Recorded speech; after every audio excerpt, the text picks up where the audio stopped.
Engan, taureau de Camargue, François Vincent et Maryse Lamigeon.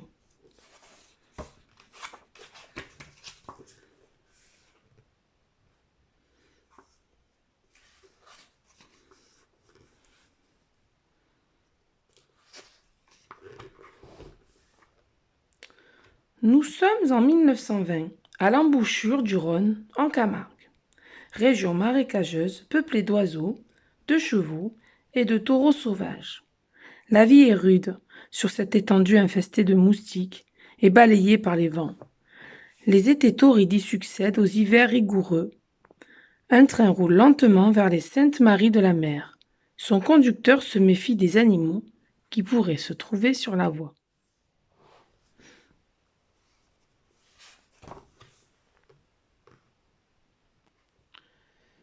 Pierrot rentre de l'école où il est pensionnaire.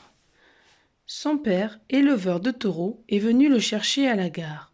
Une gare du bout du monde, juste avant les premières vagues de la Méditerranée.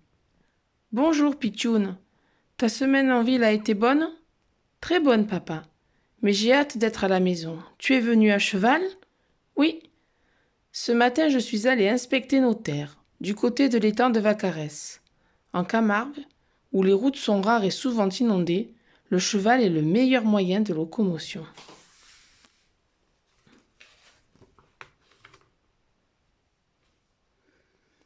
Pierrot monte en croupe.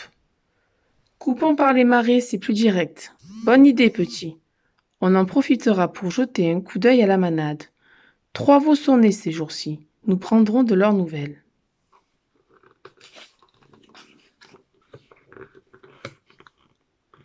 Le cheval avance péniblement dans l'eau, les sabots dans la vase.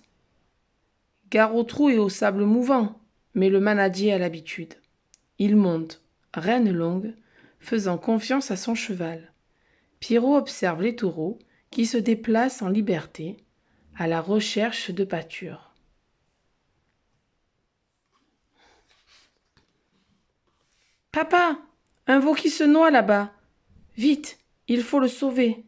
Tu vas m'aider, Pierrot. » Pour mettre leurs petits en sûreté, les vaches vont fréquemment véler sur un îlot, à l'abri des roseaux des tamaris. Mais les bords en sont glissants, et quand les veaux commencent à gambader, certains tombent à l'eau et n'arrivent plus à remonter sur la berge.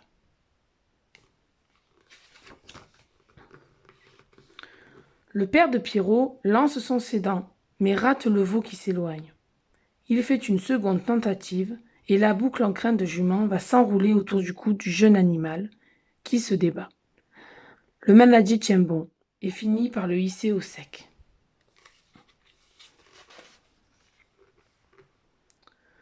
Le petit veau tremble de tous ses membres. Il a peut-être faim, papa. Il est surtout épuisé. Ça a beau être un costaud, il n'aurait pas survécu longtemps dans cette eau glaciale, surtout avec le Mistral. Nous allons l'emporter avec nous sur l'encolure du cheval.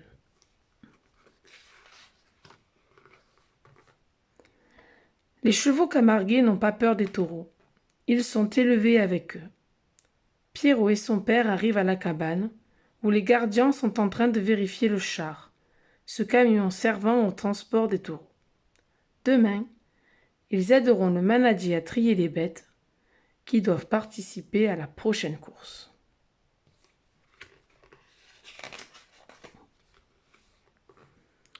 La maman de Pierrot accueille les arrivants. « Ah, vous êtes propres tous les deux. C'est à cause du veau qui a failli se noyer, dit Pierrot.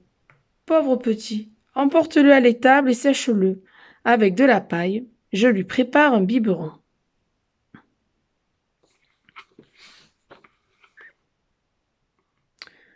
Le veau tète goulûment. Son odeur animale se mêle à celle du foin et du cuir des harnachements. Tu as eu de la chance, petit veau. Et si je t'appelais Engan, comme l'herbe des marais ?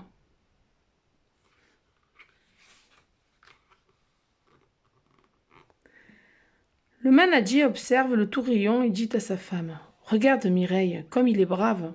À peine rétabli, il fonce droit, et bien franchement sur Pierrot. À mon avis, il se fera vite respecter. Nous pouvons le lâcher avec les autres. »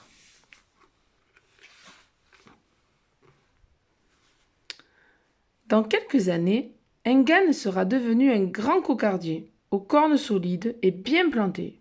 Puissant, rapide et combatif, il se distinguera dans les courses les plus prestigieuses. Et Pierrot, le gardianou, sera si fier de le mener aux arènes. Qui pourra reconnaître dans cette bête superbe le petit veau tout tremblant rescapé de la noyade?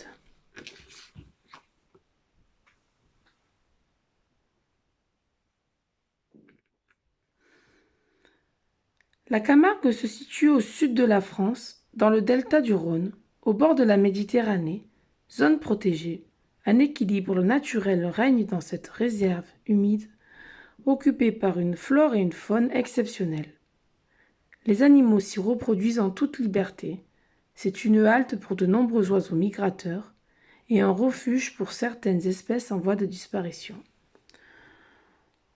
Le taureau de Camargue aux cornes en forme de lyre serait d'origine asiatique. On retrouve sa trace sur les rivages de la Méditerranée, en Crète, en Perse et à la préhistoire dans des forêts de la Gaule. À travers les âges, les dangers naturels et la menace des hommes poussèrent des troupeaux de taureaux à se réfugier dans cet endroit marécageux au sud de la France, la Camargue. Depuis des siècles, les hommes admirent la noblesse du taureau. Jamais ils n'ont réussi à le domestiquer totalement. Alors en Provence et dans le Languedoc, ils ont créé des jeux où le taureau camarguais, toujours sauvage, est considéré comme un véritable dieu de l'arène. Alors, une cabane. En Camargue, chaumière au toit de roseau, aux murs blanchis à la chaux, arrondi au nord pour résister au Mistral. En moyenne 5 mètres de large et 8 mètres de long.